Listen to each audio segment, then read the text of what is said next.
আমার বাবাজি প্লিজ বাজান কোন দিকে কোনো নজর দিবেন না, খুব খেয়াল করে দিলের কানটা লাগায় কথা শোনা চাই।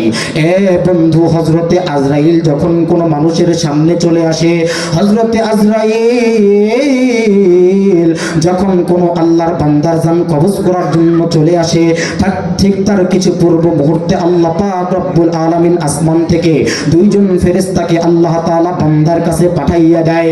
এই দুইজন ফেরেশতা বান্দার কাছে আসবার পর বান্দাকে ডাক দিয়ে বলে, হে আল্লাহর বান্দা, আল্লাহ পাক রব্বুল আলামিন তার পক্ষ থেকে তোমার কাছে পাঠিয়ে দিয়েছি।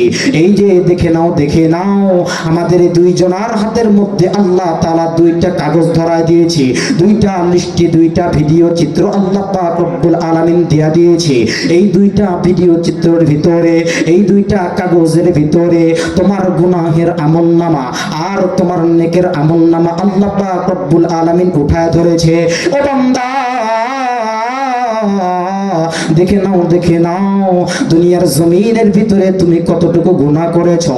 দেখে নাও দুনিয়ার জমিনের ভিতরে তুমি কতটুকু নেক আমল করেছো। এই নেক আমল নিয়া বান্দা তুমি অন্ধকার কবরের মধ্যে যাইতেছো। ও বান্দা, আল্লাহ পাক রব্বুল আলামিনের কবর তোমার সঙ্গে কেমন ব্যবহার করবে, কিয়ামতের মাঠে তোমার সাথে কেমন ব্যবহার করা হবে, তুমি তোমার আমলনামা দেখে বুঝে নাও, তুমি তোমার আমলনামা দেখে চিনে নাও। এরা বাবাজি, এবার ফেরেশতা দুইজন ডাক দিয়ে বলে, ও আল্লাহর বান্দা, দেখে নাও তোমার আমলনামার ভিতরে তুমি কতটুকু নেক কাজ করেছো। বাজান রে, আল্লাহর বান্দা ফেরেশতাদের লিস্টের মধ্যে তাকায় দেখবি তেমন কোন নেক আমল দেখা যায় না। নেক আমলের খাতাটা অনেক ছোট দেখা যায়, নেক আমলের লিস্টটা অনেক ছোট দেখা যায়, গুনাহের লিস্টটা অনেক বড় দেখা যায়। এবার আল্লাহর বান্দা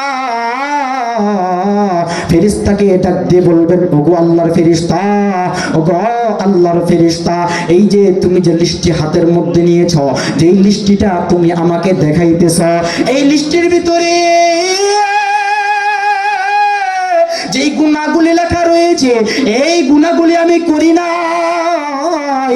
আল্লাহ পাক রব্বুল আলামিনের ফেরেশতা ওই সময় বান্দাকে যখন তার গুনাহের ভিডিও চিত্রগুলো তার সামনে উঠায় ধরবে, আল্লাহর বান্দা চোখের পানি ছেড়ে দেবে। আল্লাহর বান্দা চোখের পানি ছেড়ে দিয়া ডাক দিয়ে বলবে, ভাইজান, আজরাইল আমার কাছে আসতে আর কতক্ষণ দেরি আছে? ও আল্লাহর ফেরেশতা, আপনাদেরকে আমার পক্ষ থেকে একটা ঘোষণা, একটা সংবাদ আপনাদের মাধ্যম দিয়ে পৌঁছাইতে চাই। বলেন না হযরতে আজরাইল যেন আমার কাছে এই মুহূর্তে না আসে। আমি একটু নেক আমলের খাতাটা ভারী করতে চাই, আমি এক ওয়াক্ত নামাজটা একটু বেশি পড়তে চাই, আমি বেশি বেশি নফল ইবাদত করতে চাই,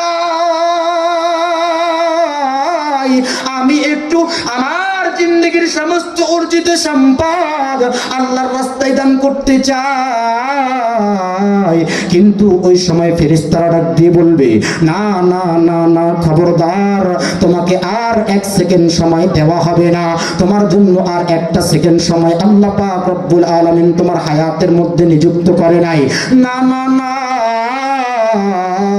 এই মুহূর্তে হযরতে আজরাইল চলে আসবে, এই মুহূর্তে তোমার জানটাকে কবজ করে নেওয়া হবে। আল্লাহর বান্দা দুনিয়ার জমিনের ভিতরেই মৃত্যুর আগে একটা চিৎকার মারবি, আল্লাহকে ডাক দিয়ে বলবে, আল্লাহ, আর আমাকে আপনি একটু হায়াতটা লম্বা করে দেন, যে হায়াতের মাধ্যমে আমি একটু নেক আমল করে আমি আপনার জান্নাতের মেহমান হইতে চাই। জবান বন্ধ নয়, আওয়াজ করে বলেন না সুবহানাল্লাহ। আল্লাহ তোমার জান্নাতে যাব বলেন, বলেন আল্লাহ তোমার জান্নাতে যাব। আল্লাহ জান্নাতে যেতে চাই কি চাই না? কথা বলেন, চাই কি চাই না? তাহলে জবান খুলে বলা যাবে না? বলেন, বলা যাবে না? বলেন আল্লাহ তোমার জান্নাতে যাব, আল্লাহ তোমার, বলেন আল্লাহ তোমার জান্নাতে যাব, আল্লাহ তোমার জান্নাতে যাব। তোমার কোরআন মেনে নিয়ে জীবন চালাবো, আল্লাহ তোমার, বলেন আল্লাহ তোমার জান্নাতে যাব, আল্লাহ তোমার জান্নাতে যাব।